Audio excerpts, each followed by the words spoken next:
បាទសូមស្វាគមន៍និងសូមជម្រាបសួរដល់បងប្អូនទាំងអស់គ្នាផងដែរដែលចូលមកទស្សនាវីដេអូនៅក្នុង Channel YouTube ខ្ញុំបាទទាំងអស់គ្នាជាទីមេត្រីនៅក្នុងវីដេអូនេះដែរខ្ញុំសូមបង្ហាញអំពីទស្សនវិជ្ជាបាទនៅវត្តគិរីជុំចំការខ្នោគឺទស្សនវិជ្ជាដែលខ្ញុំថតបង្ហាញនេះគឺមានកម្មវិធីក្បួនដង្ហែព្រះអគ្គីជ័យ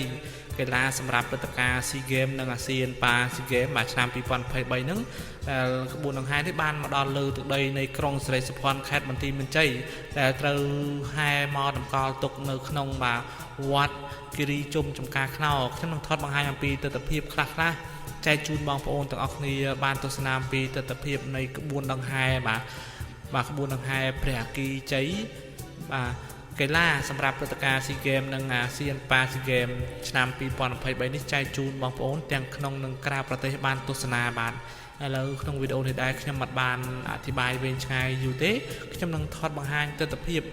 បាទនៅទីតាំងវត្តចំការខ្នោនេះចែកជូនបងប្អូនទាំងអស់គ្នាទស្សនាក៏ដូចជាក្បួនដង្ហែបាទនៅបាទព្រះអគ្គីជ័យកីឡាសម្រាប់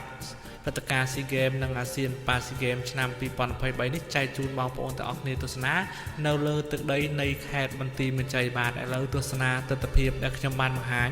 ដែលមានរូបភាពជាបន្តបន្ទាប់ដូចតទៅបាទ